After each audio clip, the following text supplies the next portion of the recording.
didn't take that long at all before the clouds just completely closed in. It was practically white out. You couldn't tell what was up, what was down.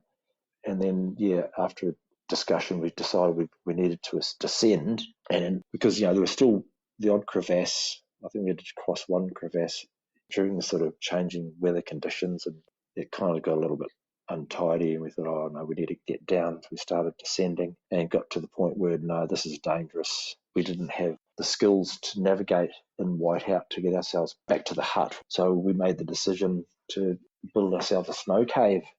All I had in my head was, I'm going to ride a bike around Australia. It was not sort of, I need to see this, I need to see that. It was just like, get out there. Oh, and then just the first day alone, leaving Meningie, which is all part of the IndiPac route nowadays, I think I had multiple sort of forms of oil. I might have had butter, I might have had olive oil, I might have had a big butcher knife and a pocket knife. I had a laptop computer, and then I had to power it, and I think, oh my God, and the bike was wobbly, I was wobbly, I think. But actually, even before I set out, I had one day there where it just really freaked me out. I thought, how can I do this? Welcome to the Seek Travel Ride podcast, where we share the stories and experiences of people who have undertaken amazing adventures by bike. Whether it's crossing state borders, mountain ranges, countries or continents, we want to share that spirit of adventuring on two wheels with our listeners.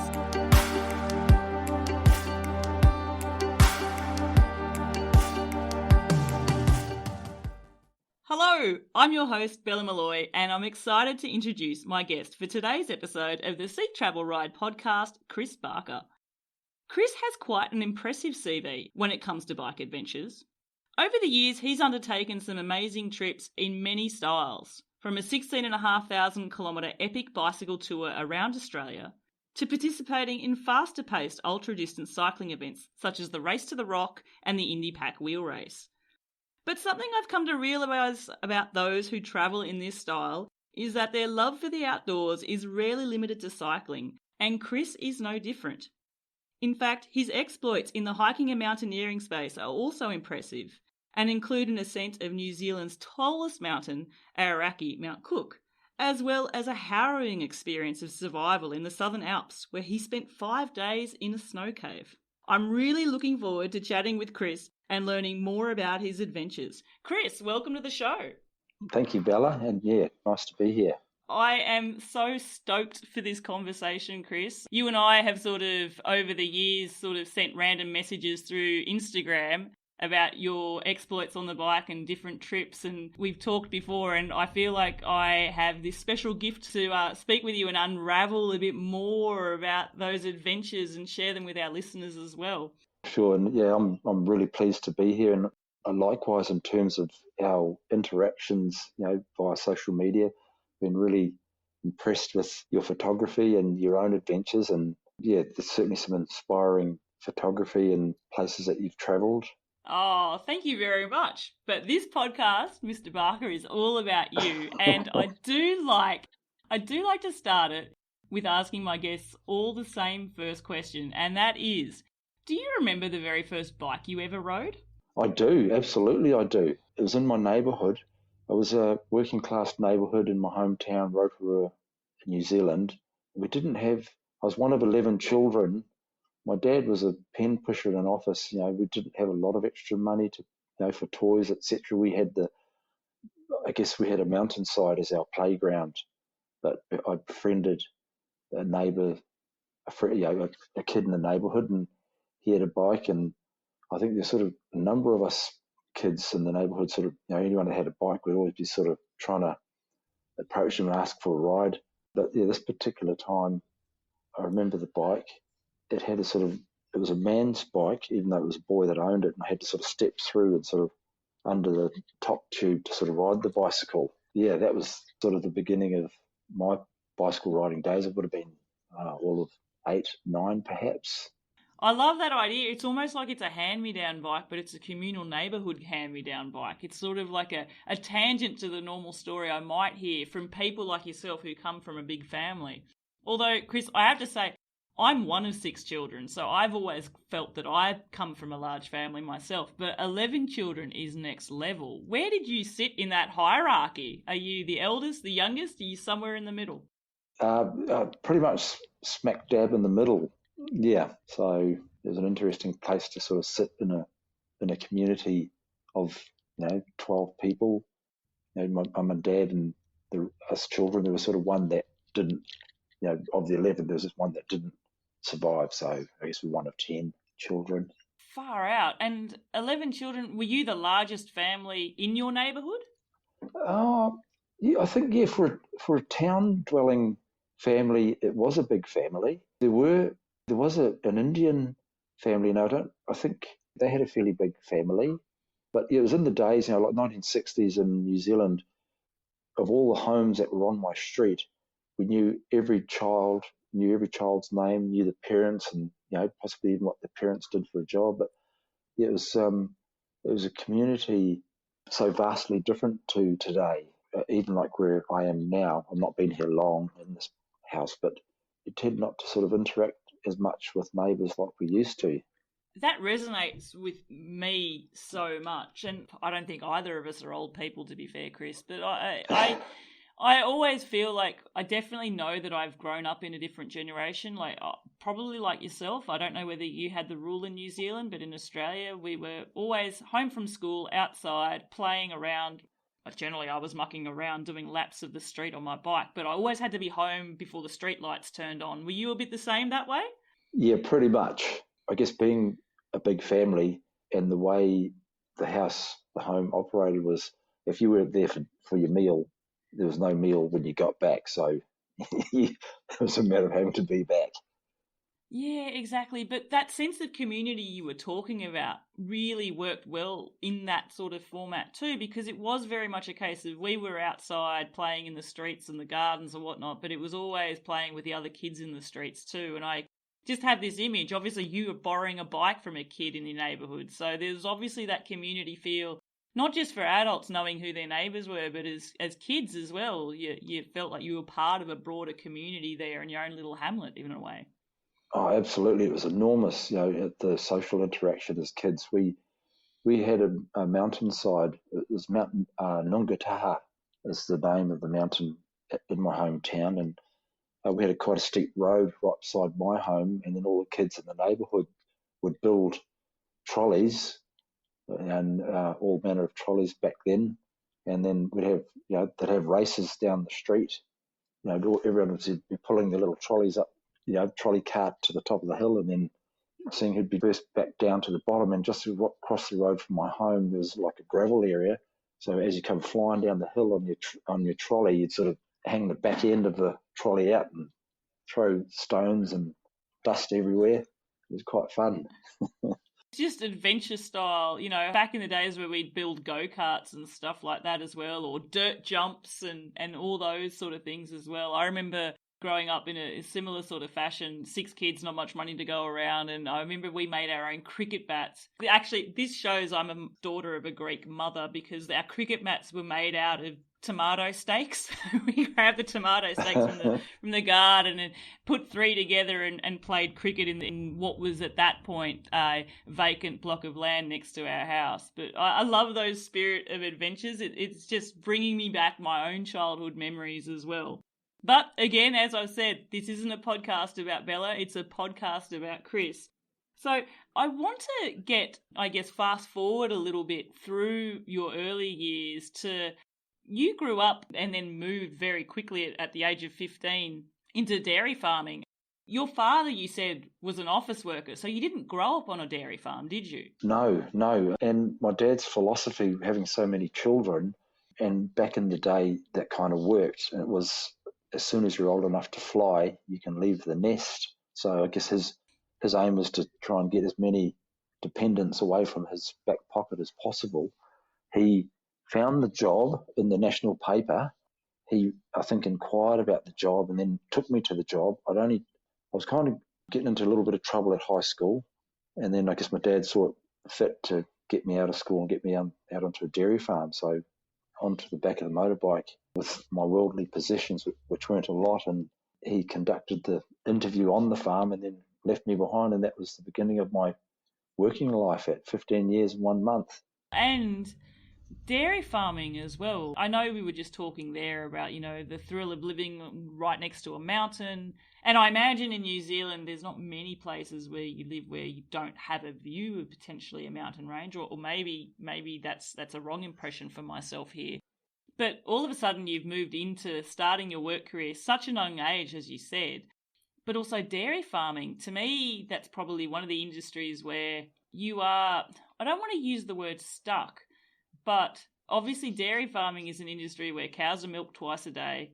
They don't go on a holiday. And anecdotally from other dairy farmers that I've met in my life, that's a big theme to their life as well. Their life is then with the herd and on the farm. Like, were you at such a young age, did you know that that's what you were signing up for? No, I didn't. But I was to find out over the number of years. Actually, it didn't take that many years. From the age of 15 to 19, I worked on various farms and families, and it was quite an interesting exercise just in that alone, like socially, just to see how different people live their lives, what their aspirations are, etc. My own aspirations at the time were just to, I guess I had this something inside that told me I needed to succeed. I don't know how I was going to go about doing that, but an opportunity arose when I was 19. I quit one job. I didn't like the people that I was with. I actually waited till I got my paycheck and I had my motorbike. And that evening I sort of pushed my motorbike out of the shed quietly and took it down the road, then kick-started it and went home. Drove the sort of 80 plus K from the farm back to my family home, only to find out a couple of days later that my boss had stopped the check. So I had to go back to the farm to confront him. And then he's asked me, why did you do that? You kind of left me in the lurch. I said, well, I didn't like it here. Didn't feel like I was being treated fairly. So, but from that situation, and then over the weeks that followed that, I ended up falling on my feet, so to speak. A job ad was in one of the regional papers where I had been farming, and they were looking for a manager. It wasn't a manager, but a relief milker. So I went in as a relief milker, as a temporary job, and then 18 months later, I drove out of that road with a car, a herd of cows and some machinery, and started my professional life as a dairy farmer. So someone saw in me at the age of 19 that I had the ability to cut it as a dairy farmer. And this particular farmer, he married a Kiwi girl. He's Welsh. He's going back to Wales. He needed someone to run his farm, and he offered me the opportunity to buy the herd of dairy cows.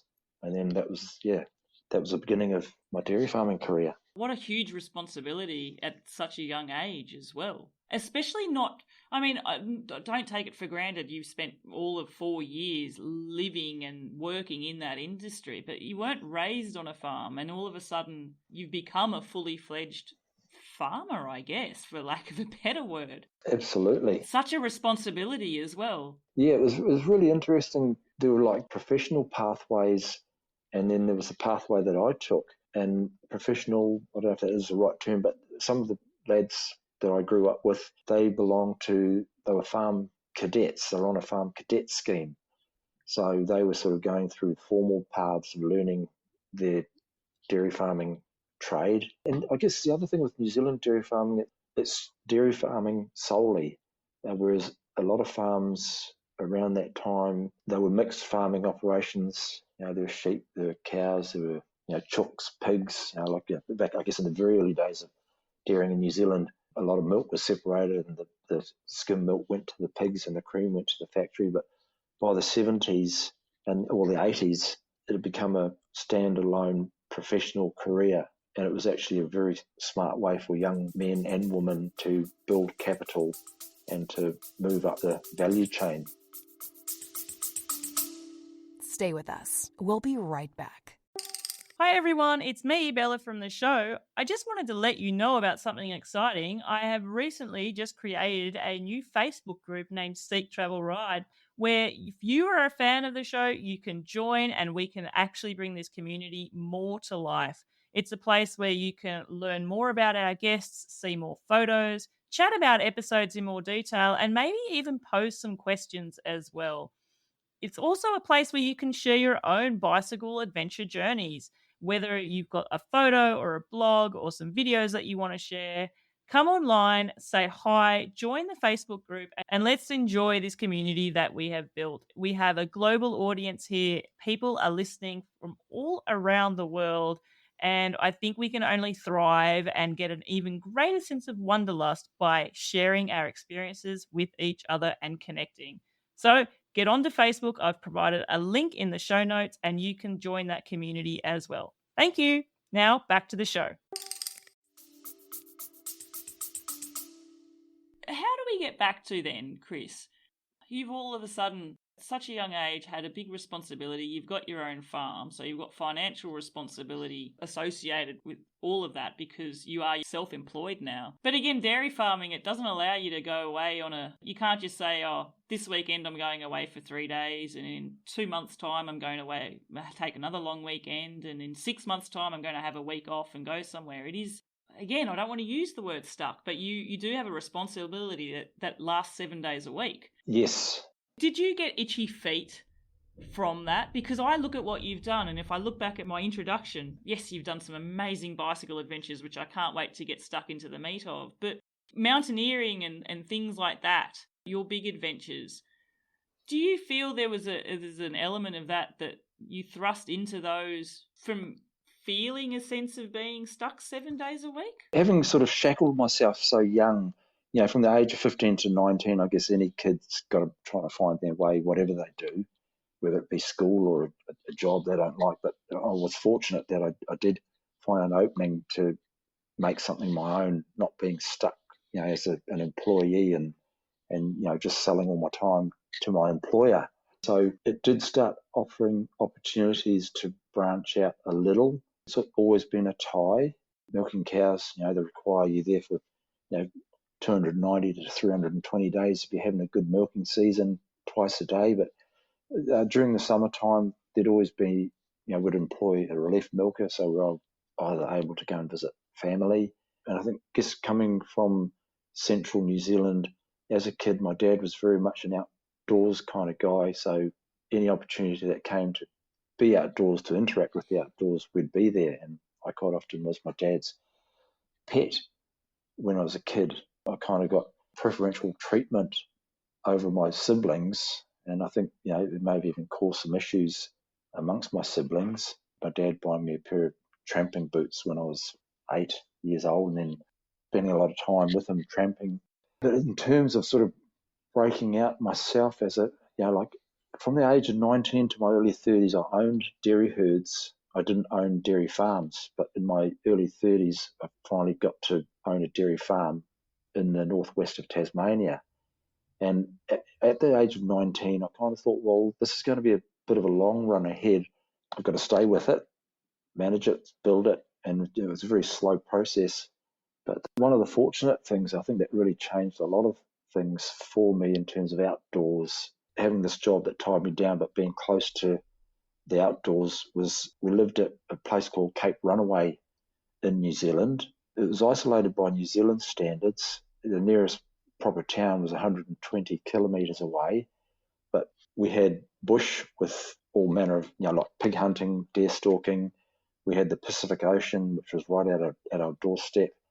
And then it was during those 9 years that I learnt a lot more about fishing, and I started to pursue land-based game fishing. And the good thing in my situation is I had a farm bike, which is all a tax-deductible expense. I had a good neighbour where I'd ride over through his sheep station to some of the world-class fishing. And I could do this between milkings at times, or maybe the odd time get a one night milking off and get someone to do the work, and I'd just go and have fun at the ocean, catching kingfish up to 24 kilograms using live bait. The live bait we were using could be anything up to 1.5 to 2 kilograms. So it was adrenaline rush fishing back then. That was sort of right down my alley. I guess I was looking for things that sort of gave a bit of excitement. Yeah, that was sort of in my early 20s to late 20s, early 30s. So yeah, did a lot of land-based game fishing, a lot of free diving. I sort of learned how to free dive and catch crayfish, abalone or pawa, as they call it in New Zealand, and kina, which is this sea urchin. So it was nothing to spend a day, like 4 or 5 hours over on the coast and come home with a limit bag of crayfish, a limit bag of abalone, and then a few kina. So it was a very productive fishing. It was sort of exciting, outdoorsy stuff, and it was me down to the ground. I loved it. Yeah, and then I guess you're connected to the land, you're connected to the outdoors and what you were doing day to day as well. So you sort of need to be a bit of a nature lover to be there in a way. You couldn't be a city slicker and live that type of life. No, you had to have that sort of want for the outdoors. And it's sort of, without trying to overanalyze it. Well, I guess it's in my genes, I guess. I can't say it's not in anyone else's, but my forebears were sort of fairly adventurous. My great-great-grandfather came to New Zealand as a pioneer settler. He was the ship surgeon on one of the fleet of 4 ships that sailed from England to New Zealand in the mid-1850s. So in terms of that sort of family connection on my dad's side, there were some adventurers in there. Just thinking of what type of adventure that would have been. Imagine just walking onto that ship for many months ahead to embark on a life in a new land, so vastly different to the one you've had in England. So you're right, maybe there is something just intrinsically within you that has wanted to explore. Yeah, sure. And I know my dad got tied down rearing a large family. Quite often recall as a boy growing up, there might have been mountaineering documentaries on television, and he was often fascinated and fixated, and he'd never ever said, oh, I wish I could do that. Like he never had regrets, but he was fascinated by it. Yeah, opportunities like that came along my way. Let's talk about your transition then. I think I'd be fair to say, call you a mountaineer in some of the things that you've partaken in. And your early adventures into that, from your dairy farming type in New Zealand to owning your own farm in Tasmania. And I don't know where this fits in there, but you did obviously, I imagine it's after, and when you're in Tasmania, then all of a sudden you find yourself Pakistan area, hiking the Karakoram Highway in the area in Hindu Kush and Hindu Raj, areas bordering Afghanistan and those sort of areas, like real mountains now. How did you find yourself there? I think it was a while in New Zealand before we actually moved to Tasmania. I think I had catalogues, for trekking in the Himalaya. I was kind of keen to do one of the well-beaten paths, perhaps to the base camp of Everest. And then it just came up, the Hindu Kush or Pakistan. And that sort of kind of is a lot more intriguing. And I think the paths were a lot less beaten in that part of the world at the time. But it wasn't until we'd actually moved to Tasmania. So there was a couple of years waiting, just thinking of those opportunities. And once we'd moved to our farm, there was an opportunity where my children were independent. My wife was quite happy for me to sort of seek outdoor interests. And I thought, well, okay, for all the years of commitment from the age of 19 to I think 34, it might have been. And in fact, I was in Pakistan on my 35th birthday at a place called Karumabad on the Hunza Karakoram Highway, amongst the Hunza people. It was really fascinating. One of the incredible things was having done that trip and coming home, and after some years finding out when my dad's dad had passed away, I'd learnt that he had actually done some bibliography of the Hunza people in Pakistan. And unfortunately, I'd never found where that little body of work that he'd done had eventuated, but it was just fascinating to know that sometimes I believe we're kind of predestined to do things, and if we've got the opportunity where we're expressing our will, things happen. When you look back, you think, oh, that's just, that was absolutely meant to be. I could just imagine that, because that is so random. It's so random and unexpected that a family from England and New Zealand, that there is some tangent of a connection between your grandfather writing a bibliography about a people in such a remote area of Pakistan that you're going to visit yourself. Like, that's, like you said, if predestiny exists and you look back on that you sort of think, oh, it's one of those moments that would give you cause for pause, for sure. Absolutely. It sort of, gives me tingles down my spine just thinking about it and think, what's the maths behind that? Absolutely. For that to be possible. Absolutely. Obviously, that early trekking trip there through Pakistan, you obviously fell in love with it fully fledged? Because you then, and this is an assumption on my part, but I would imagine that you then really got the mountaineering bug and you had a zest, as you said, a passion to pursue some outdoor adventures. You had an adventure that could have ended all adventures in 1998, and I realise we're skipping ahead here, but these are my notes for my listeners. 1998, snow cave, 5 days of survival in the Southern Alps. And I guess I don't even have a question for this. I just want to hear the story, Chris. What is the story behind that? Yeah, well, we'll go back to Pakistan momentarily. I think before the Pakistan trip, I was going to an indoor climbing wall at the Burnie High School in Tasmania and hooked up with other like-minded people just to learn the basics of rock climbing, and then went out with friends around some of the different crags in northwest Tasmania, and took to nothing serious. A few first or second ascents on some very small climbs. I think there's some climbs in Launceston, near Launceston in Tasmania, but a few in the northwest of Tassie. But how did we get to December 98? A few things happened. I had a job. It was kind of, whilst owning the dairy farm, the initial years of owning the dairy farm, because we'd sold stock beforehand, we had tax, etc.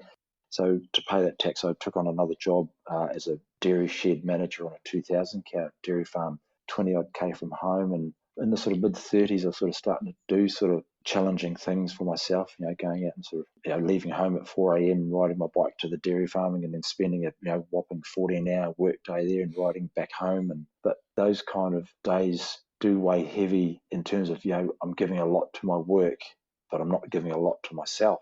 And then the opportunity came. My brother Rod and I, he was living in Melbourne at the time. He came to Tassie.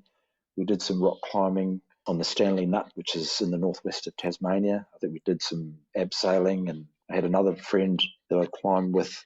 He and I actually put bolts in on the Stanley Nut. I think it was probably not the done thing to just place bolts on rocks without sort of getting the right permission, but the bolt anchors there, and then we ended up doing like a 60-metre abseil and then prusking back up the abseil rope. And then my brother Rod and I, during those times, we, leading up to 98, we did a couple of trips. We did one training trip at Cradle Mountain in central Tasmania.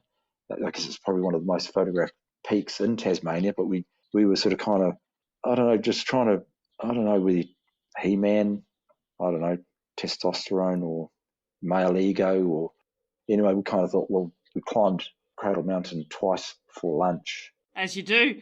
Yeah, as you do. But I think that was our sort of lead-up training to go to the Southern Alps. And then, the trip finally came to get to the Southern Alps. This is a little side note. It's probably, I don't know whether it's, I had a handwritten will which I gave to my second son. I says, if I don't come back, you need to open this because there's some information in here. It's kind of really bizarre that I chose to do that. But anyway, we set off on this trip. Rod and I, the year before, we'd done a technical mountaineering course. We'd climbed a couple of small peaks. And I think one of the things that probably got us into trouble was, or me, I can't sort of speak for my brother so much, was that my grandfather, my dad's dad, had done some minor first ascents and some bigger second ascents in some of the peaks of the Southern Alps. His brother-in-law, a bloke by the name of Harold Porter, was a notable English climber. Now, Harold Porter, he was actually a school teacher in England with my grand aunt, and I think they were sort of reasonably affluent. Back in the day, you'd be sailing for X amount of months to get to New Zealand. Then there's the trip getting to the mountain, let alone the scaling and taking on a mountain. So here we'd done this technical mountaineering course. We'd gone back the next year, and we had quite lofty plans. We did our first mountain, and it was one that we'd climbed the previous year during the mountaineering course, and it went fairly well. And then the very next day, we planned to climb Mount Ely de Beaumont. That's the mountain we came unstuck on. And there are a lot of factors because of our inexperience, not reading the signs, we had summit fever, and we'd knocked off this first mountain. We thought, it's in our genes, we can do this. But really, it was just total ignorance. And we're lucky that we'd had the previous year to give us some kind of base in terms of once we got ourselves into trouble, to how do we manage ourselves to keep ourselves alive while we are in trouble.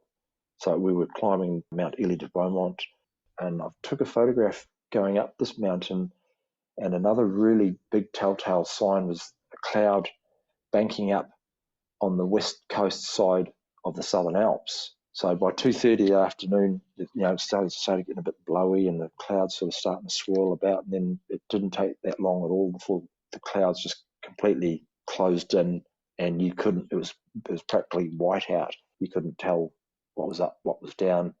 And then after a discussion, we decided we needed to descend, and because there was still the odd crevasse. I think we had to cross one crevasse, during the sort of the changing weather conditions, and it kind of got a little bit untidy, and we thought, oh no, we need to get down. So we started descending and got to the point where, no, this is dangerous.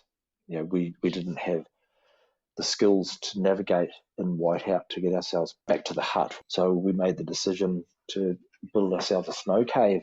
And that was took us all of 3 hours or more. We didn't have a snow shovel. We had cramponed boots, which we could scrape. We had our helmets and we had our ice axe. So all of sort of 3 to 4 hours to get ourselves. And while we were actually in the process of sort of digging the cave, you've got the sort of the swirling winds, and and then the whole adrenaline and the fear of this is really actually, I'm way out of my depth. This is actually getting a little bit scary. So to complete the snow cave, to be inside, and then to suddenly have just virtual silence because it was so still and quiet inside the cave, it was like, okay, we can sort of kind of take stock of what's going on where we are. Yeah. Far out. There's 2 things that come to mind. One, and again, you hand it over like a will. Hey, if things don't turn out, open this. The second one is, when you book on these survival type courses, you learn skills that you hope you never have to actually need. I always think of that I've undertaken some pretty advanced first aid courses, have had to actually give first aid to people, but they're those skills that somehow they stick with you, even though at the time you're thinking, I'm going to be doing something serious has happened if I ever have to do this. Far out, like to be in that situation where it's a survival situation, but we're talking 1998 and you were in this cave for 5 days, Chris. Yeah. How long was this trip meant to last? What sort of supplies did you have with you? Yeah, that's a story in itself. Got into Christchurch from Melbourne like midnight, and we didn't have accommodation jacked up. We kind of thought, oh, what are we going to do? We end up staying in the airport, and this is really bizarre. We're the only 2 occupants in the airport. We stayed at the airport, we were safe. I think one of the cleaners might have sort of known we were there and kind of thought, well, we've got nowhere to stay, so took pity on us. But next day we went and picked up a stack of food from the supermarket, and then I think we took the bus to the mountains and then chop it into the mountains. And we had so much food, we buried some in the snow, and then we stayed at one hut, but we took all the food to that one hut, or buried it sort of 200 metres below the hut, so it was quite a steep climb to get up to the hut proper. So we buried part of the food in the glacier, on the top of the glacier in the soft snow, took what we needed to the hut, and we're going to do a couple of trips, which was the mountain we climbed on the first day, and then the mountain we got into trouble on the second day. And then if that was going to go well, then we're either going to chopper down to the Grand Plateau and then have a crack at Mount Cook. So this is us with our sort of limited experience sort of thing. Yeah, we're going for the big ones. But we almost paid the ultimate price. So somewhere on the Tasman Glacier now, all these years later, there'd be sort of a couple of boxes of food slowly moving down the glacier. Oh, far out. And whenever you say Tasman Glacier, I have a very personal connection to that, because that is the glacier where myself and my husband actually eloped and exchanged our I-do's. And that's actually how we actually even, I think, at first interacted there, Chris, because you commented on a post that I put of a wedding photo. I never knew that I could have looked for food there, though. Yeah, but I think, like with glaciers and with mountaineering, there might be other sort of things that, not so edible that might show up. I think. I have memories of seeing a hut from where we were standing on the Tasman Glacier. I wonder if that's just random, or if could that have been the hut that you were talking about? Absolutely, that's. Oh, it is. Yeah, the Tasman Saddle Hut is quite prominent. It sits atop of sort of a wall that's sort of, very much up in the neve area of the Tasman Glacier, and So just it's a quite little bit quite a further down from spectacular spot. there. A little bit further Yeah. down from there. Wow. And actually, and this is such a tangent to my listeners, but this is such an impressive story that Chris is telling, so I think you'll appreciate the tangents that come with it. But someone actually told me, I think the Tasman Glacier is mooted to be no longer by 2030. It's in such a rapid decline, and which makes me quite sad. Yeah, exactly. In 97, when we did our mountaineering course, we had to walk the full 23 kilometres. I don't know whether we couldn't afford the chop or whether it was sort of... That's a big walk, yeah. Yeah, 23k down the glacier is sort of really, really tough walk. Really tough walk. I've viewed that glacier from a chopper. We took the chopper up. I think it was someone who's based around Mount Cook told me that a few years ago, that the glacier is in quite rapid decline now. But I hope that's yeah, it is retreating. It's retreating, and they've got a lake, a tourist lake with icebergs in it. Yeah, there is a lot of receding of the glacier. But maybe there'll be food floating down into that lake. Anyway, back to the snow cave now, though, Chris, quickly. 5 days of survival, 5 days in your thoughts with your brother. I can't imagine the sense of relief. Like, how did you get out of that situation? Did people come and find you and rescue you, or were you able to... Did the storm pass and eventually you walked out yourself? Well, that's a fascinating story in itself. Each night there's radio schedules that go from the Department of Conservation, who manage the park huts, and it's like 7 o'clock they do radio skids to all the huts, particularly if they know there are climbers in them. And we did our radio skid the night before we left, and then the night after building the snow cave and getting in out of the nasty weather, one of the big senses of relief to me and quite possibly my brother was that at 7 o'clock they're going to make a call to the Tasman Saddle Hut, and there's going to be no answer, which might sort of get them sort of thinking. But I don't know what happened, but there was no radio skid to that hut, and it wasn't until, it was sort of a couple of times during the 5 days and nights in the snow cave. We actually did make one attempt, I think it might have been day 3, the morning of day 3, to descend, but there was the concern of avalanche. The weather was still inclement. There was a lot of high-grade cloud. It was nice to get out and do something to try and descend. As the crow flew, it was probably only 5k in a direct line back to the hut, to know that all our comfort and heat, etc., was back there. But it may as well have been on the moon, because it was the dangers between us and that hut.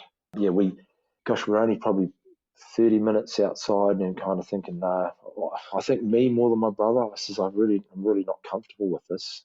And interesting enough that when we did get rescued, and that's all a process, if you like, it can unfold. But when the search and rescue didn't know until a climbing guide and his client flew to the hut, or flew to where we had our food, and then you got to climb up. And we'd left morning, it was really lovely weather. We'd left the foyer part of the hut open, where get your crampons and boots off, etc. We left that door open, but we closed the door into the main hut. But yeah, I think when the guide saw what was going on, saw all the snow inside, he thought, something's not right here, and then went inside, saw the diary entry. I'd made an entry into the hut diary. It was a post entry rather than a pre-entry, so I wasn't saying where we were going. I'd said the mountain we'd climbed the day before. So he raised the alarm to the dock people in the Mount Cook village, and then that started the whole rescue mission. And then the morning of the rescue, it was starting to clear, and Rod and I decided to take turns at sitting outside the front of the entrance to the snow cave, just in case there was we could someone may see us, or a scenic flight may come right over us. But at some point Rod yells out, "There's a chopper in the area." And then I came out of the cave, and then we both stood out at the entrance to our little snow cave.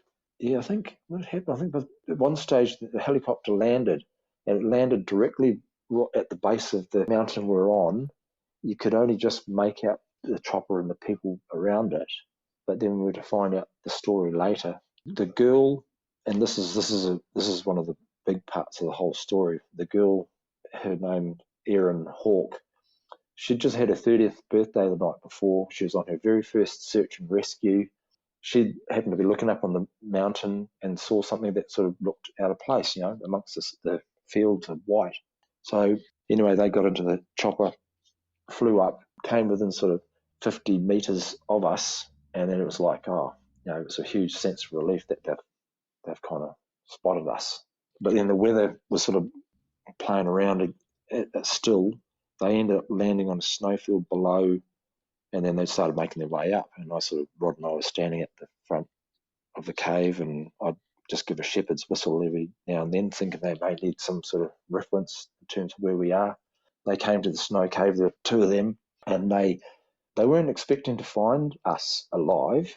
They were looking for popsicles, was the term.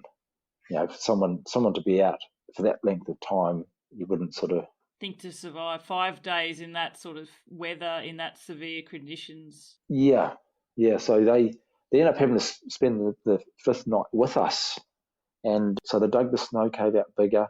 By that stage, we'd exhausted any food we had. I think day 2, day 3, I found some barley sugars in my clothing. I was tucking everything, the whole situation of actually, we need to survive this. We need to really, incredibly intense. There's no experience that will ever replicate that experience. I feel it's not one you want to have replicated. No.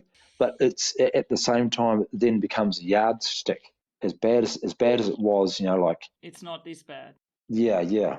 Everything does come to an end. And actually, when I think about it and the adventures you've taken since then, not just, the year later, 1999, you returned to not the scene of the crime, but to that mountain range and successfully summit Aoraki Mount Cook. You go on to do some long distance tours. You then go into the ultra distance cycling space and transition to a different way of cycling. The mental fortitude that 5 days in a snow cave would give you to endure in some pretty tough, uncomfortable moments. I could only imagine that's experience that would hold you in good stead for those moments as well. Yes, I believe so. Just sort of one footnote with that snow cave situation was Erin Hawke, who came to our rescue, is now my sister-in-law to this day. Oh wow. Hang on. So you're there with your brother. Am I putting two and two together correctly, or is this Yeah, how the connection made, goodness knows, but again, that's, when they came to the cave, they had to dig it out. It ended up being really drafty and quite cold. They didn't have food because they weren't expecting to find us.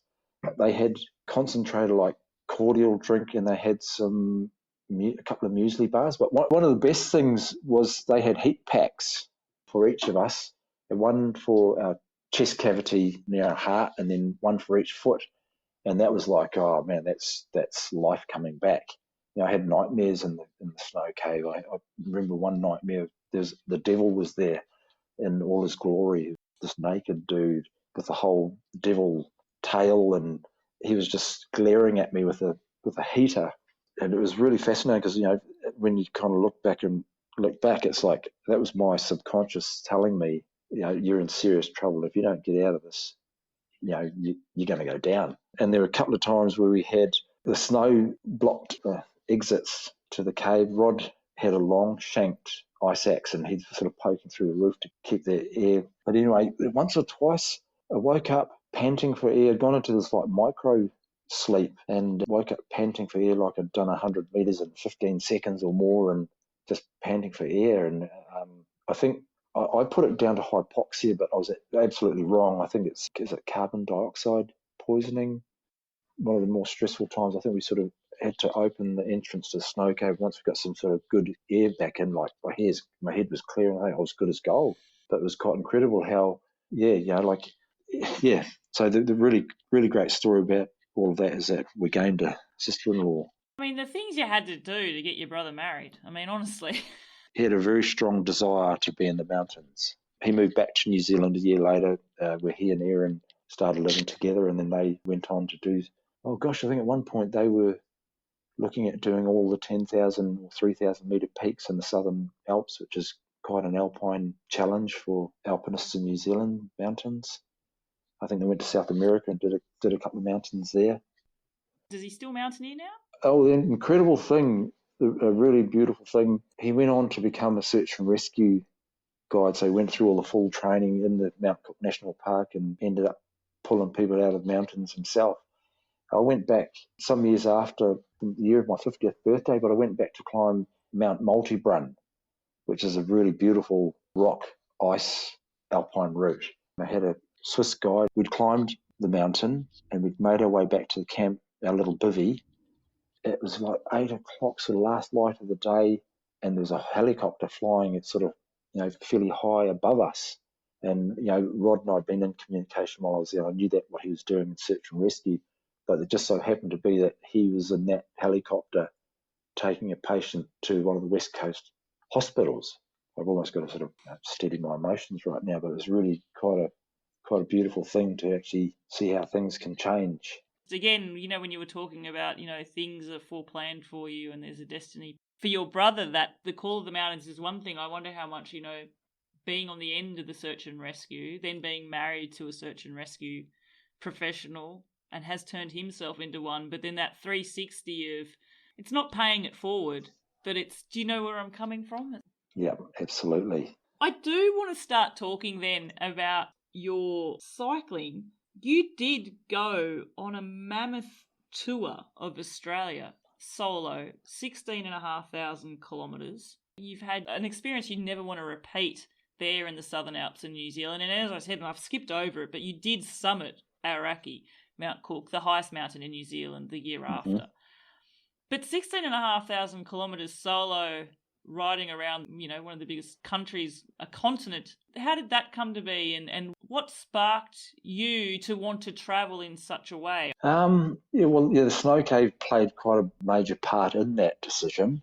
But I think in my late 20s, sort of through not living as responsible as I could have. I had a family, I had a business. I was sort of burning the candles at both ends, sort of party time and that stage of my life. But I got to the point where I thought, this is all becoming a bit too much. I've really got to start trimming stuff in my life because it's becoming too much. So I think I bought my first bicycle. It was a mountain bike. It was a GT Timberline, heavy steel frame mountain bike. And I was quite fortunate where I lived that, a lot of the stuff you did down in those places, no one else had been there and done it. So I was riding on a small mountain range between Cape Runaway and the East Cape in the North Island, New Zealand. It's called the Whare Kahika Range. They sort of rise up from sea level up to 474 metres, I think, one of the bigger hills on the ranges. So I had, my neighbour owned the sheep station, then there was a neighbouring property, and I sort of got permission to ride through some of the newly formed forestry roads. And it was sort of just, it was quite a solo lifestyle because that's the way it was, where there were no other outdoorsy. I had outdoorsy mates, but they didn't ride bikes. We did a lot of hunting, game fishing, diving. But I took on this bike and had a little bit of fun at Cape Runaway. I got hold of a road bike. It was a deceased estate. I think the guy had represented. It was a Dutch guy. I don't know whether he'd represented New Zealand in the Commonwealth Games. It was a Turini bicycle. It was a steel frame bike, but that got me sort of started on some of my road riding. But that was really just day-to-day riding, no prospect of sort of really breaking out and going somewhere. And then, when we moved to the mainland, I had a fairly high-pressure job. Again, it was an assistant manager on a large-scale dairy farm, a corporate dairy farm. Wasn't, still post-recovery from the snow cave. I think I ran a marathon post-snow cave, and I did the Burnie 10, which is a national sort of 10K race where you got all the sort of elite runners and then us. But they were all little sort of things I needed to throw in between the snow cave and myself because I thought otherwise. So I think for a while I spent several months, I was able to sort of write an account of the snow cave. I had it published in a New Zealand Alpine Club journal. It ended up just being it was all part of reconciling the whole event for me. So to have written it But one of the weird things with writing it is each day, like after milking the cows, coming home, it was like a drug. I was wanting to go back to the computer, to go back to the snow cave, to relive the intensity of it all. It was actually it got me in trouble after a while. I kind of thought, oh, this is not working. So I ended up going to see a counsellor, and that sort of really helped me reconcile a bit more. And I ended up writing to one of the other person that spent the time in the snow cave with me, Mess James. Can't remember his proper name, but that was his nickname, Mess. But yeah, he's a great bloke. He'd spent time in search and rescue in Antarctica, and he wrote me quite a detailed letter, because I guess he knew what I could be going through, that post trauma. And he says, oh, if your car's broken, you take it to a mechanic. If your leg's broken, you go and get it cast. If your head's broken, you need to do something with it. So yeah, a few months with a counsellor, and it kind of really helped me unravel the whole thing. And it got to the point where I was actually, for quite some time there, I was actually wanting to tell people about it. People would ask me, and you get such different responses. Some people go, oh, so what? And then some people go, oh man, wow, that's incredible. Like, I remember, like 48 hours out of the snow cave, my other brother, who's a musician, he'd just finished a world tour with Neil Finn, and they're doing their final gig in Melbourne. Crowded house. Yeah, my brother wasn't Crowded House, but he toured with Neil Finn when Neil Finn went solo. So 48 hours from being in a snow cave, wondering when we're going to get out, to being at a gig in Melbourne, it's like, it was really quite overwhelming. It was a really strange experience. It would be a surreal experience, to being on the edge of survival, to all of a sudden be, listening to tunes in a crowd. Like, that's just, yeah. Yeah, Neil Finn, because it was the final gig on that world tour. I think it was called the Try Whistling This tour. He had a fairly successful solo album, and he had like a $4,500 acoustic guitar that he just smashed up on stage. As you do. At the end of the gig. But yeah, he was. I went backstage, and then he shook my hand and says, "Oh, it's really good to see you." And a lot of people did say that, and I kind of think, well, yeah, if I wasn't here, you wouldn't see me, and you wouldn't be able to shake my hand, or vice versa. So it's sort of, that whole thing is sort of quite bizarre. Confronting too. Yeah. I was just thinking, just quickly, smashing a $4,500 guitar because it's your last tour sort of thing. You don't get that with cycle travelers, do you? Like, I feel like our bikes become part of our family. We finish a tour and there's a story that looking at the bike emits, and memories and experiences. Like, I find that when I'm out cycling for hours, and I'm in my own mental space, thinking, solving problems, forgetting problems, whichever I need to do at the time. Sometimes I'll just stare at my head tube or something like that on the bike, or see something and it emits a memory and emotion. I could never imagine purposefully smashing it like a musician might to a guitar. I imagine you're the same, Chris. Like, your bikes each tell a story for you too, no doubt. Yeah, particularly, like getting how the journey around Australia started, and then what happened post. Yeah, the job that I had on this dairy farm in Tasmania got too much. And I kind of vowed after the snow cave, I'm not going to really let things get to me, but I did. And I become consumed by this job. I was approaching 40, and I kind of thinking, hey, yeah, I had a life scare, but I'm still here, so I need to keep going. And then the job, it was, work for 10 days, have a few days off, and, get together with some friends, and, there was always alcohol, and it's like, I woke up one Saturday morning hungover. It was my days off. And of all people, it was Malcolm Douglas. He's an Australian adventurer from the 70s, 80s. But watching one of his shows going into outback Australia and doing incredible things, I kind of thought, hungover, just said to my wife, as opposed to asking, I said, I'm going to ride a bike around Australia. It was as simple as that. But then, that was a really big statement to make.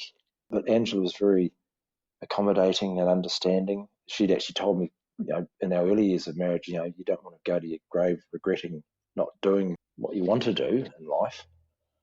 So I had to buy a bicycle for it and train and then work out. And I think writing a letter of resignation to my employer that was quite easy. Like a lot of things we do, it's almost the action of actually starting the process that's the hardest part. Once the process starts, the rest kind of follows.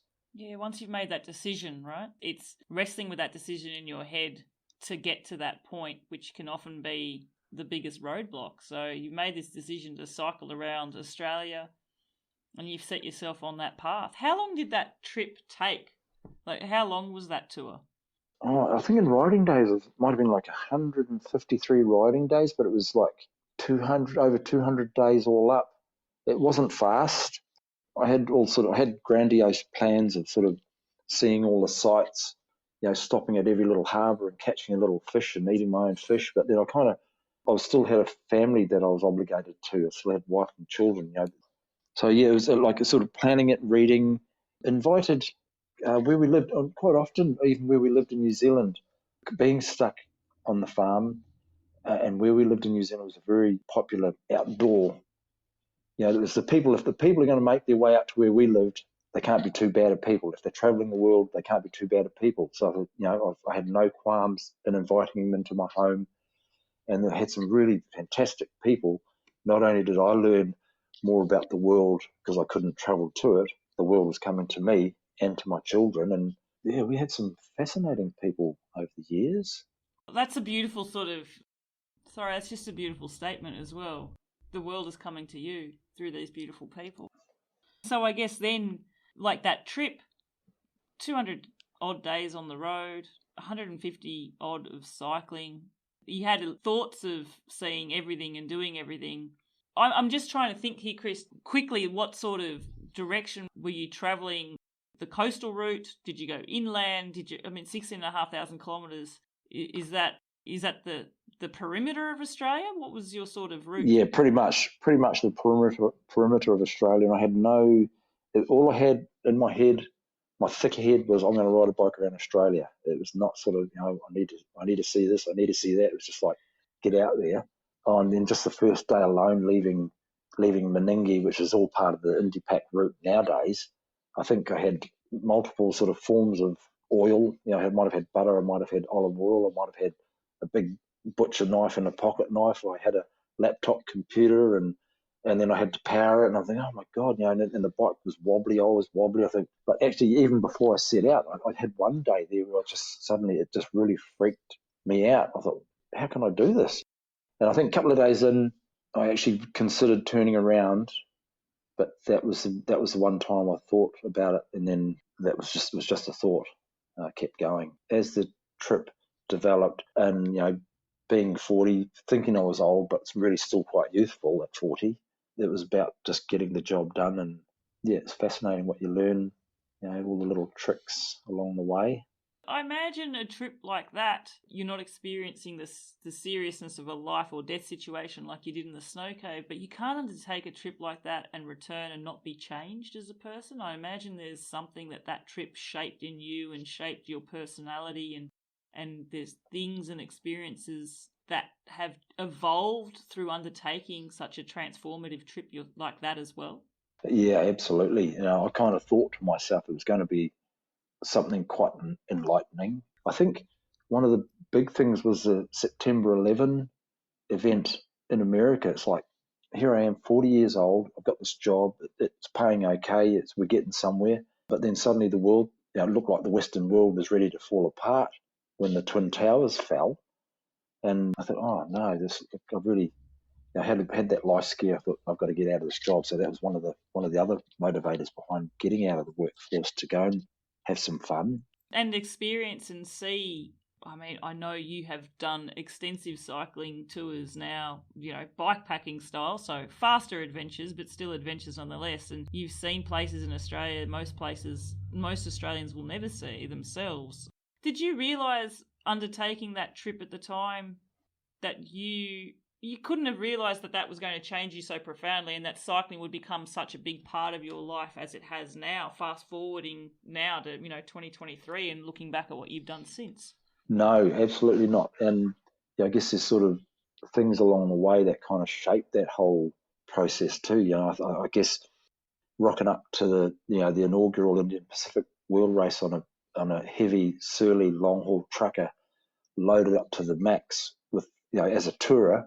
And then, like I'd done a lot of road riding here at home. I had a good carbon fibre bike. I knew I was sort of up for the task.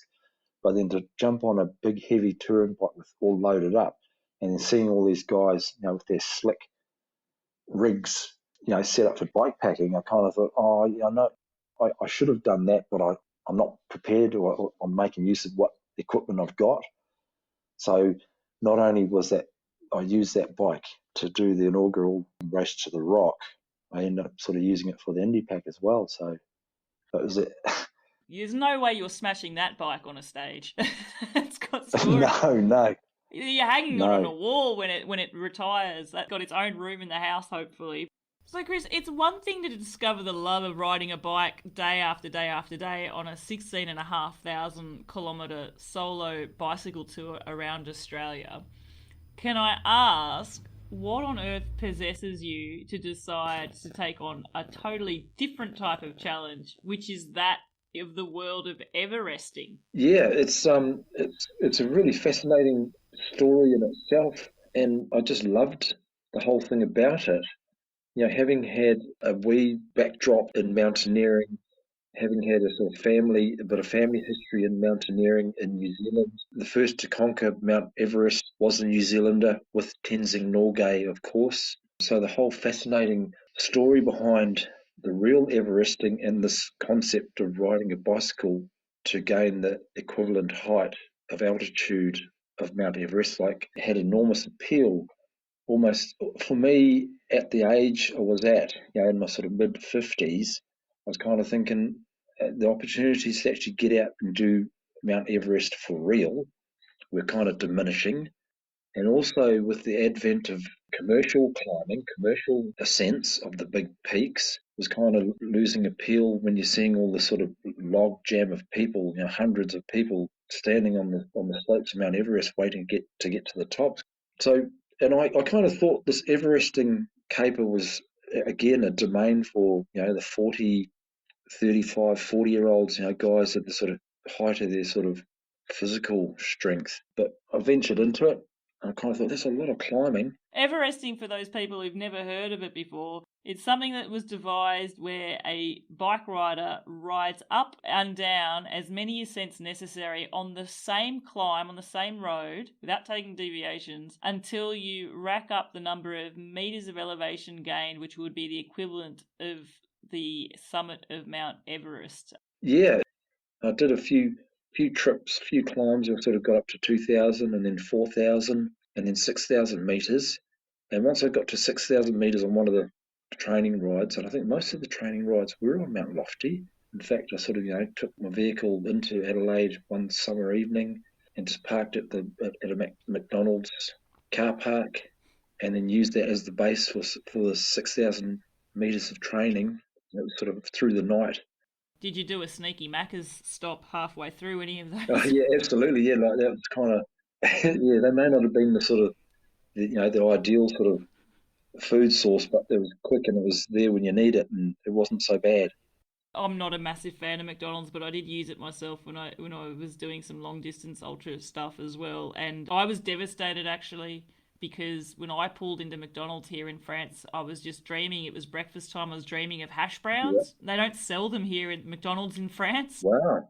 I know. So anyway, I digress. Please go on. So yeah, I got the 6,000 metre done, and I kind of felt, I've got a good shot of this. And it was the Hell's 500 thing that they're the ones that came up with the concept and put it out there in the form that they did. Interestingly enough, one of the guys is Mallory, who was the grandson of George Mallory. So it sort of kind of just added to the whole mystique about Everesting. I thought, wow, there's this dude, and this guy Mallory had done multiple Everestings in the Victorian mountains. So yeah, I took a couple of days off work and then to do the Everesting on Mount Lofty, and just, I think, started at 5 o'clock on the morning of the 29th of May, which is an auspicious day in itself, as that is the day in which Sir Edmund Hillary and Tenzing Norgay gained the summit of Mount Everest in 1953.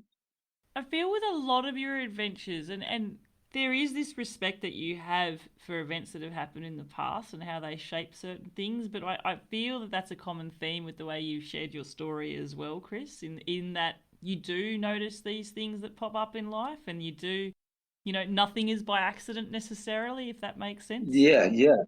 So setting off on that date, and as you say, so relevant to the thing that you're doing here in the cycling world of Everesting, how much elevation are you gaining for each ride up out lofty, and how long is each ascent? Well, each ascent was, I think it was like 790 off the top of my head. Yeah. Yeah, booked a motel on Glen Osmond Road, which is on the Mount Lofty bike path. We had the motel. My partner was sort of Lani. She was doing study for her work, so she was there, sort of helping me out when I've come down. She'd say, what sort of food might you like? So it was like, for me, it was like the champagne of Everestings. I had the motel. I was able to have a shower and change my kit and go and do a few more laps. And I started 5 o'clock in the morning, and then I didn't finish until like 1 o'clock the following day. There were some interruptions. Did have a heart rate monitor. I thought if I just keep my heart rate down low and just pick away at it slowly, but I think the following morning around first light, I think I noticed a split in the rim earlier, maybe the night before, and I kind of thought, I'm not sort of riding up's fine, because it didn't matter if the wheel collapsed while you're riding up, but coming down. But going down, oh my goodness, yeah. At one point, I had to ring Andy Van Bergen, the initiator of the Hells 500. He's the founder of Hells 500, and he runs the Everesting website and Yeah, everything. so for me to still keep the whole thing legitimate, I rang him and I said, look, I've got a problem with my bike. I stopped, I was sort of 7,000 odd metres in, and I thought, which is so close, really. It isn't in a way, but yeah. Yeah. You've broken the back of it. Yeah, definitely. And I'd invited a couple of friends to do the last parts with me, and they were sort of, due to catch up. But I had to wait for the bike shop to open, so I had 2 or 3 hours, and you're not allowed to sleep. Otherwise, it's not a legitimate attempt. That was probably one of the most difficult parts. And then waiting for Super Elliott's in Adelaide to open. They're the guys that had set me up with that bike originally, so I ended up having to buy a new set of rims, and then was able to knock off the last part of that Everesting. To have that period of downtime where probably what you want to do the most in the world is sleep. You're not allowed to. Did that make you extra keen when the bike was sort of to get on and get this thing finished? Or what was it like for that, getting back on the saddle and going, back up this familiar road again? What was that like? I guess from the physical point of view, not knowing how my body was, coping, you can feel the pain, and you can sort of understand the sort of mental anguish of, can I get this done? And being a fairly cautious person, I kind of just had to bide that time, and then got the bike. I took my device. I had a Garmin device. I took that off and just put it in the bush where the bike stopped. And then I had to, once I got the new rims fitted, I think they may have sort of opened up. I tried them at every sort of possible moment. I spoke to other friends to see whether they had rims, and no one could help. But yeah, it was a relief to get the rim replaced and get going again. And then I finished around 1 o'clock that afternoon. So it was like, I think it was 361 kilometres all up, but yeah, half of that downhill. Well, yeah, that's a positive way to look at it, actually, isn't it? Although there is the fatigue which comes with descending as well, and descending through the night when you're fatigued would have been quite interesting as well, no doubt too. But what an achievement, Everesting! It's, I guess, you're picking a climb which is 800 or close to 800 metres of ascent each time. Is it fair to call them nut jobs? I'm not sure. There's people out there who take on climbs that are 100 metres of ascent at a time or something like that. And then there's people who take the Everesting challenge to different levels and, do it on, like the city bike hire scheme bikes and Yeah. things like that as well. Yeah. It's amazing. It's an amazing sub-community. And if people want to Google Everesting and find out all about that rabbit warren, I'm sure they'll be inspired with what they come up with as well. Lots to look down on as well. But what another achievement to have next to your name. Yeah. That's awesome. Far out, Chris, there's so much of your story to dig into, and I feel like we skip bits and I don't want to, but you were mentioning there about Race to the Rock and IndiPac, and that's touring in a total different style because there are events, not tours, and some people race them, some people ride them. But Race to the Rock was something you mentioned there, and for those of our listeners who aren't in the ultra-endurance cycling scene and have never heard of this, can you just give a quick summary of what Race to the Rock is? Yeah, well, the inaugural Race to the Rock, which is the brainchild of Jesse Carlson, who's also the brainchild of the Indian Pacific Wheel Race, two incredible events. It was the beginning of ultra-distance cycling in Australia. It was actually quite incredible to be part of that, even though I was just, I was in my mid-50s. I really didn't think it was the domain of my age group. I thought it was for the young, fleet pedaling people, for the elite. But yeah, Race to the Rock, inaugural, started in Adelaide. It was really cool. There was, I think, 20 plus riders, but leaving one of the squares in Adelaide City, it was just all the bikes heading out on the sealed road. It was just like a swarm of bees buzzing down the road. And you might sort of ride with the front riders for a few minutes and then you never see them again. But yes, that was 2,300k route via predominantly dirt roads. That was my first year, and it was unofficial. I didn't have a tracker. I didn't know anything about these trackers. So, and then we got partway through the route. It was an extraordinarily wet year. There's a documentary actually, I think, which is about this route.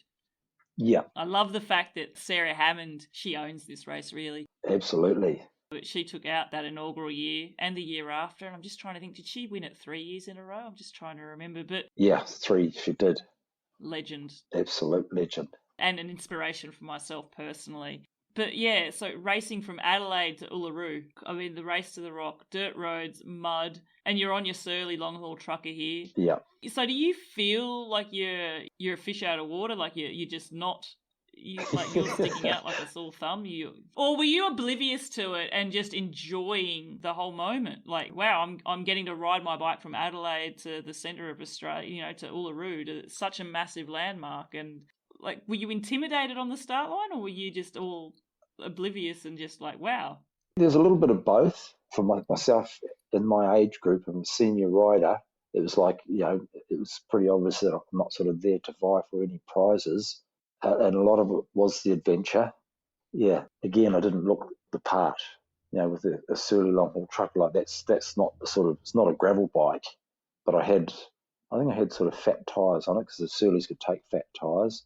And I actually did speak briefly on Messenger with Jesse Carlson, say, will the surly cope with this ride? He goes, yeah, if it gets too technical, you just have to walk. And I thought, and that's exactly what I thought. So I just needed him to just sort of back up my thoughts.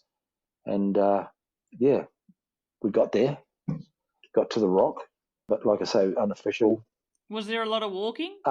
No, well, because Sarah Hammond was the only one that made it fully to the rock, and then there was another rider, cloud rider, Steve, from Canberra.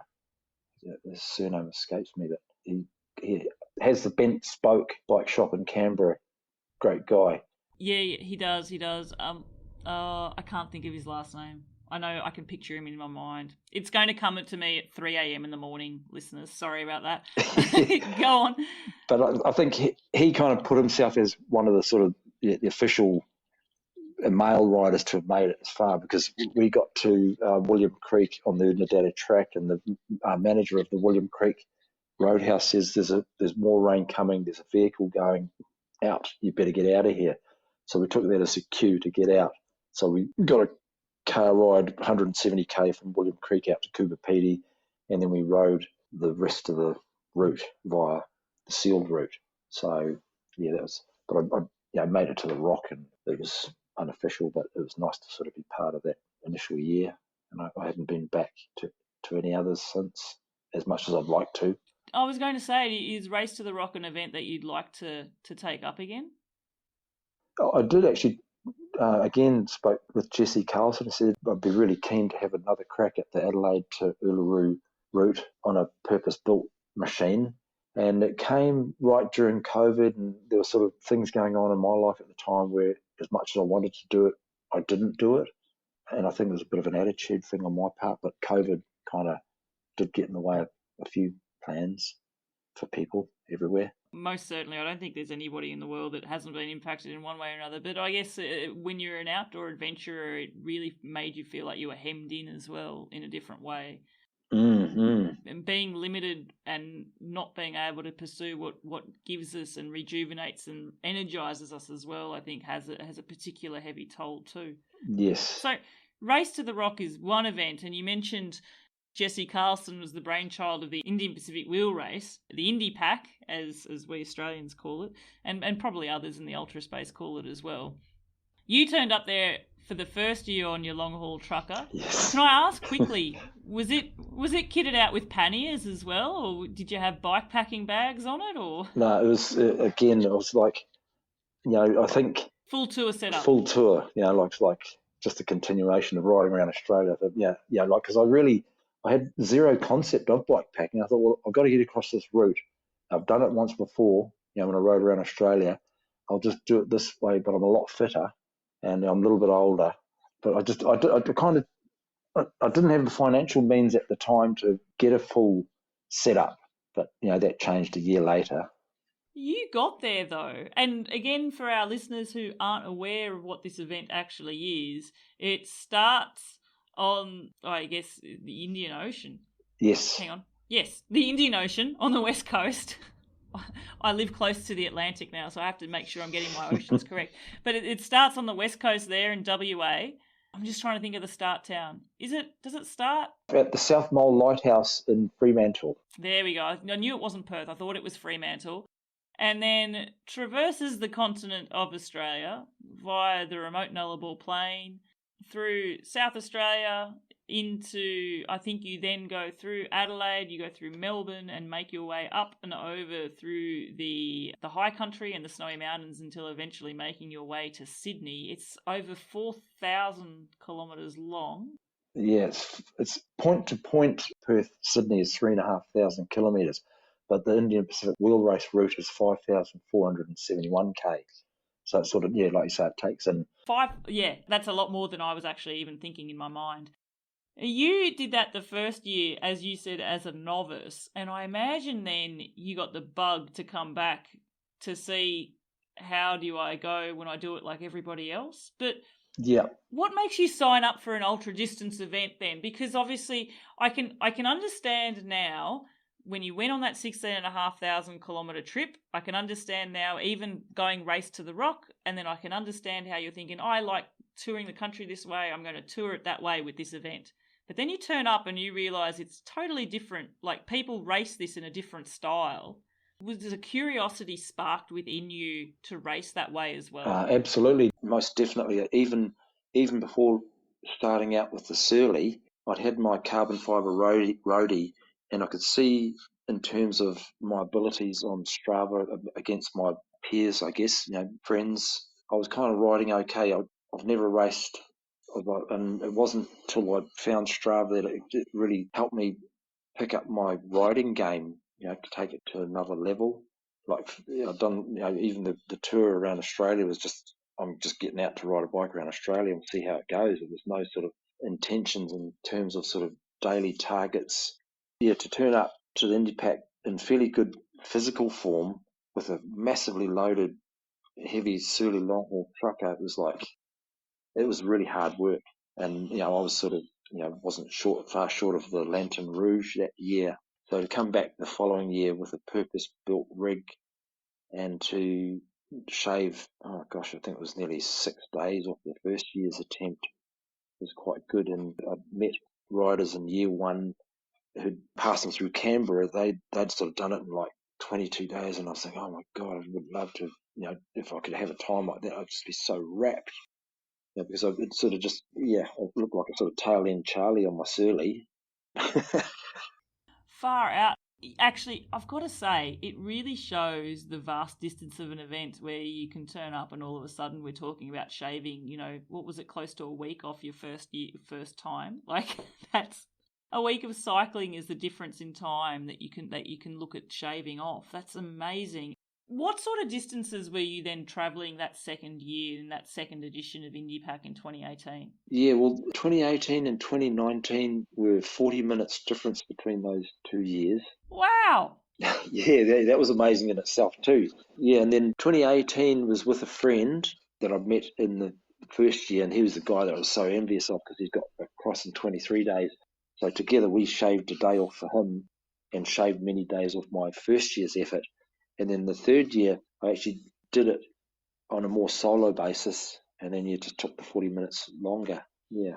I wonder if it was 40 minutes longer because you didn't have a wheel to follow. Is it 40 minutes worth of drafting? Oh, no, you're not allowed to draft in these races, of course. No, yeah, absolutely no drafting.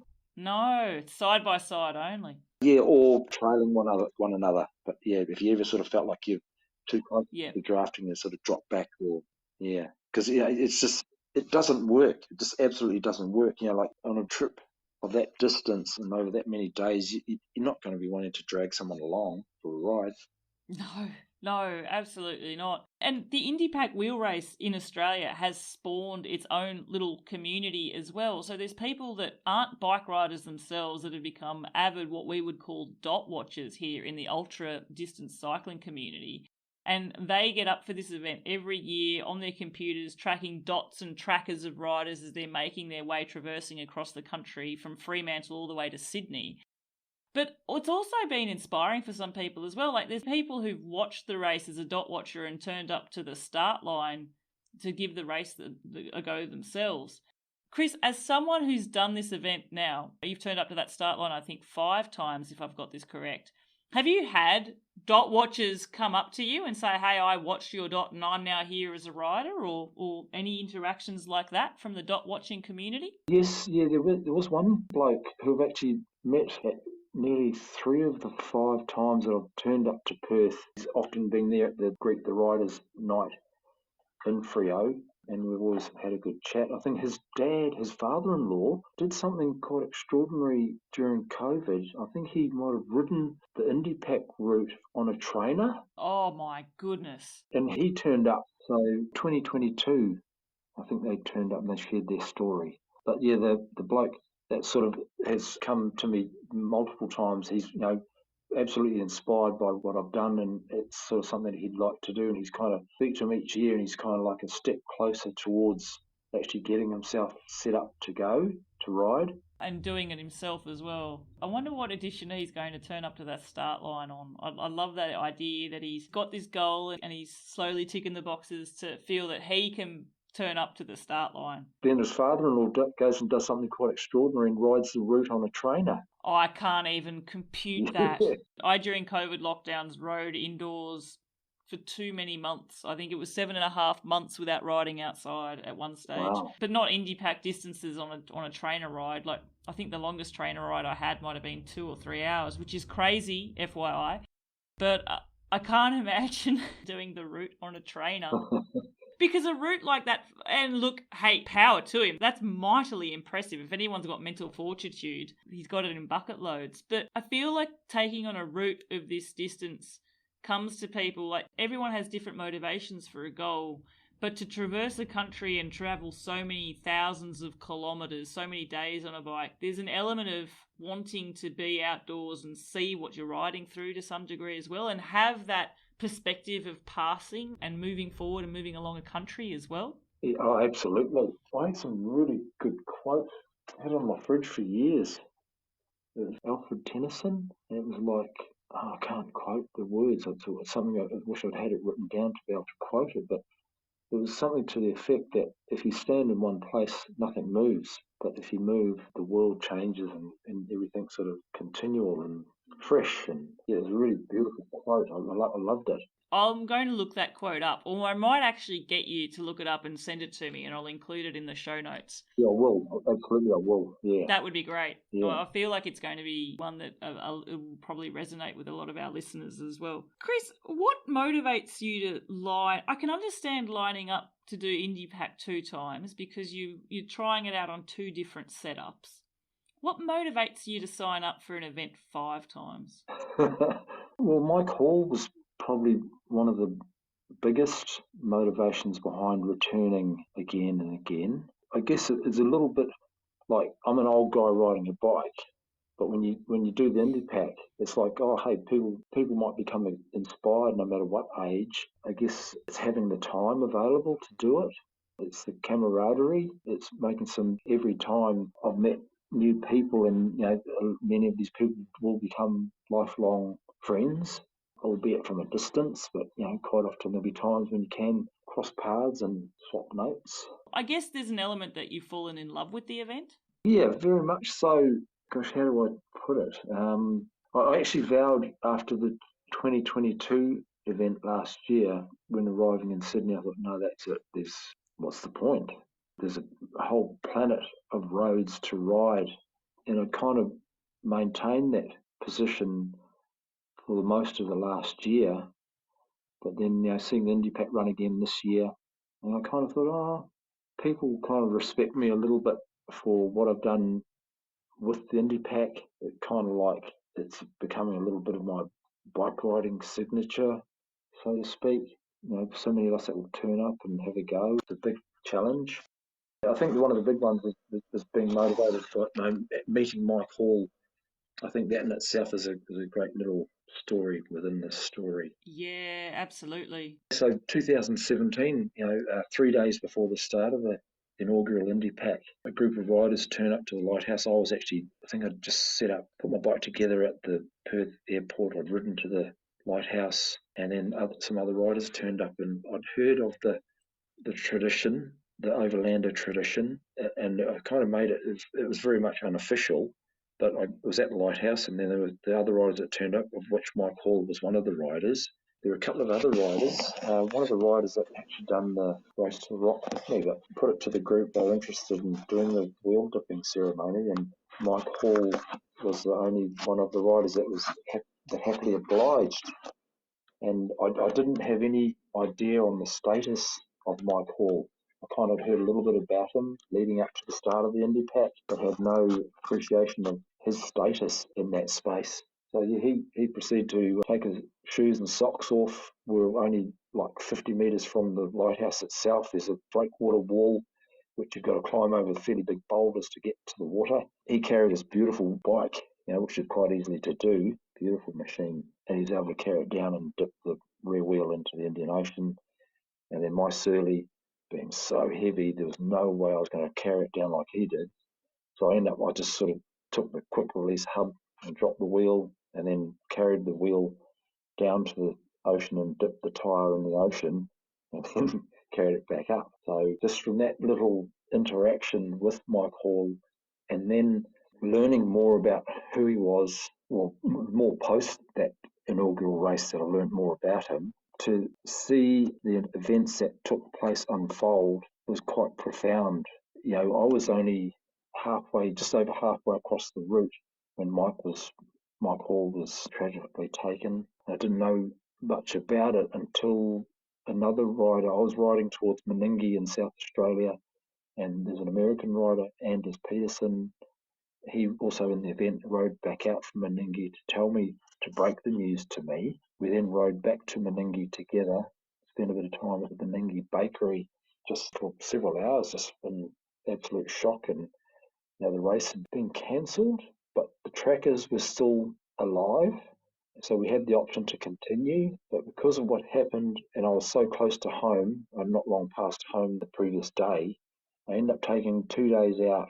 And then on the Saturday, they had the rides around the country to commemorate Mike's loss. And I think there were some really big turnouts in the major cities. And I was in no position. Not only was I flogged from trying to get this Surly across the route, it was sort of kind of a little bit grief-stricken, but then sharing my feelings with other friends, I came to the decision that I'd really need to continue through to Sydney, not just for myself, but to honour Mike, to have shared that wheel dipping ceremony with him in Fremantle. It kind of seemed right to try and get to Sydney to do the front wheel dip in the Pacific Ocean myself, and just to honour Mike. It was great to get to Sydney and to get to Bondi Beach the next day, and to do that. There's nothing ceremonial too much about it. It was just sort of dipping the wheel and then no head bowing or prayer or anything. It was just like acknowledging that I'd made it and to know that Mike was in my thoughts when doing that. Yeah. The moment that you hear that Michael's passed, you're numb, you're grief-stricken, you're tired from riding through that. I mean, I know myself, and we spoke about this a bit before we pressed record, because I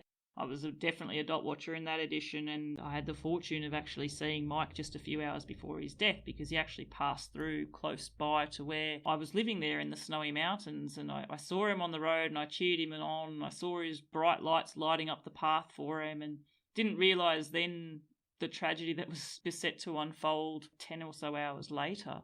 And I remember feeling bizarre, like I remember crying so much. I remember being like there's a grief. You feel like you know someone even though you don't. And I saw him for a few seconds on the road and cheered him on.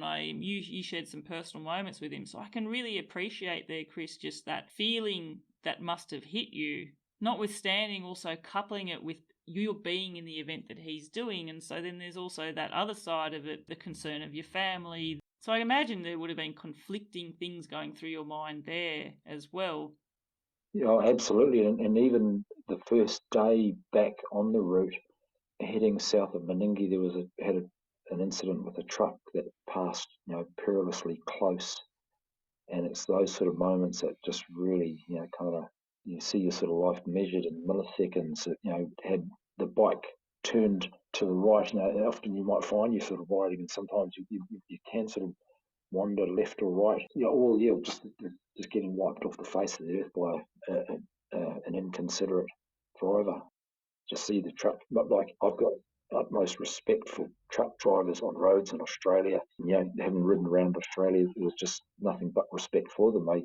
If they know that you are respecting them, they have every respect for you. But I think the second IndiPac, there was one of the riders who was just riding out in the middle of the road, and we were sort of only between Norseman and Baladonia.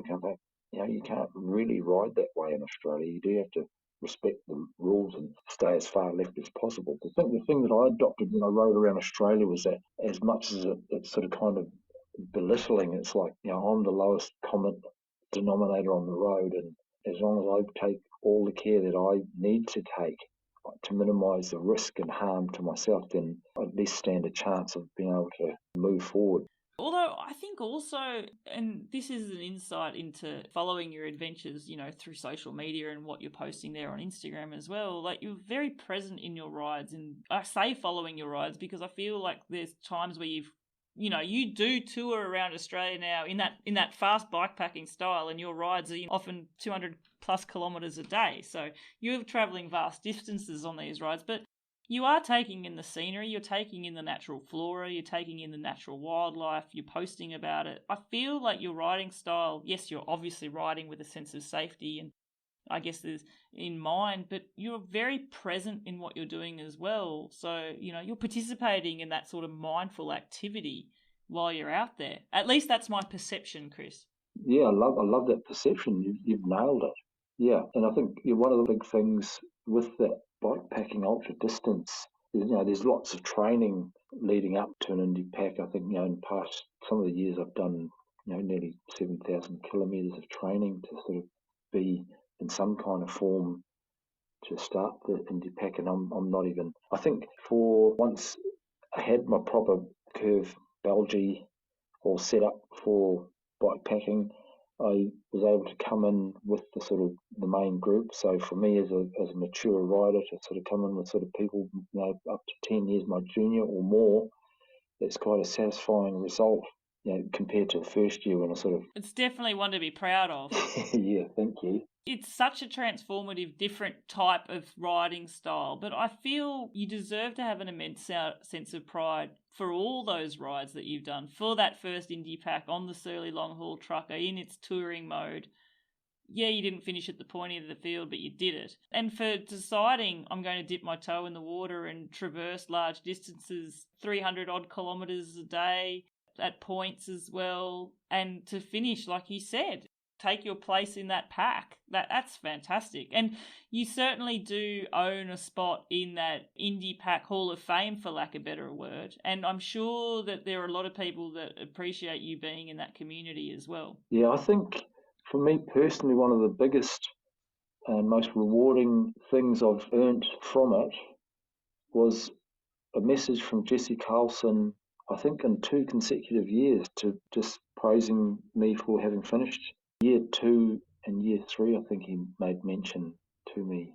And that meant an enormous amount. Almost becoming part of that culture, but a part of a culture I didn't really deserve. I'm not sort of young and sort of fast and like the elite riders who've inspired me and who I've kind of looked up to. And to, I think in one of the trips I did to Tasmania, it was actually training for the 2020 event, which ended on day 2.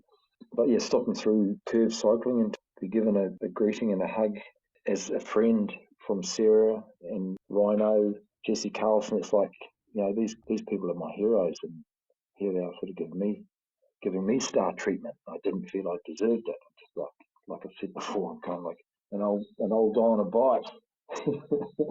You know what though, Chris? I think that's the pull of these events, is that it's an event that you can turn up to. And you can turn up to it on a touring bike. You did it on a touring bike. You can turn up to race it. You can turn up to ride it. You can turn up as a man, as you turn up as a female. You could turn up, as someone older, someone at their peak of their elite. But I think that's the call of it, is that it is open to everyone, and you don't have to be someone that's in the elite athlete ranks for sport at academies for years on end to be able to do it. Everyone can turn up to the start line, and you own your spot there. You deserve that pride. I feel it's ultra modest of you, and it is part of your personality that you don't see yourself in the same light that perhaps what other people see you. It's tremendous achievements that you've accomplished, and I'm certainly proud of what you've accomplished, and I believe you certainly deserve to have that sense of self-pride as well. Thank you so much for that. That's okay. Well deserved.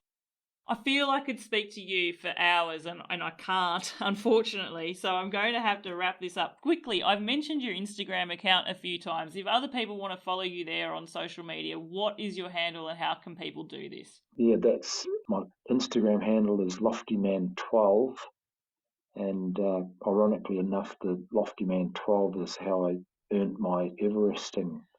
Oh my goodness, Everesting. 12 ascents of Everesting. Now, Chris, I realise we've been talking for ages and you have been so receptive in answering many of my questions, but there are 2 questions which I do like to ask all of my guests. So the first question is, if given the choice that you could cycle one day and you would either be cycling up a constant climb or cycling into a constant headwind, which one would you choose? Oh gosh, yeah, I think the first part of me would say climb, but then being so used now, particularly on the IndiPac with headwinds, it's kind of like it's a given that if you ride the IndiPac, you're going to be dealing with headwinds for a good part of the first half of the event. Had some really great days riding into headwinds. Had some really rewarding days just being smashed by headwinds in the saddle for 17 hours. And at the end of that 17 hours, got 270k to my credit. Those same kilometres with that equivalent tailwind would be 500 kilometres. So it was really, I don't mind headwinds now. They're part of the deal. They're just absolutely part of the deal. Do you know what I absolutely love about that response, Chris? Well, firstly, you are in the select few, less than 10%, I would say 5% of my guests ever choose a headwind. I've just butt plucked that statistic out of thin air, but I think I'm saying it with a fair amount of confidence. Yeah. But also that your experience of it and the reasoning behind it is through that sense of achievement, because my typical guest response to that question is, it's got to be the climb because I feel like I've sense of achievement, I can get to the top, I feel like something, whereas if I struggle with a headwind, there's no reward and it's brutal, or things of that nature. Whereas you've turned that on its head to say, I had some amazing days, I've had some amazing experiences, and it's shown me what I can do. I love that has shaped your answer. So thank you for being in the select 5% of respondents. So the next question, I feel I know the answer to this, but maybe I don't and I'm wrong. So the next question is, if you have the choice and you're to ride your bike for 4 hours, Would you prefer to ride 4 hours on your own or 4 hours with other people? Gosh, either. I do most and choose to do most of my riding alone, but I do enjoy social riding, and they're far and few between. I did a mountain bike ride last Sunday with a group of riders here, and that was really good fun. And I don't mind my own company at times. Oh, I allow you to sit on the fence and not pick one or both. I will allow it just because you've been such a fantastic guest and sharing so much of your interesting story with us. But if I ever get to interview again sometime, we'll see if that changes.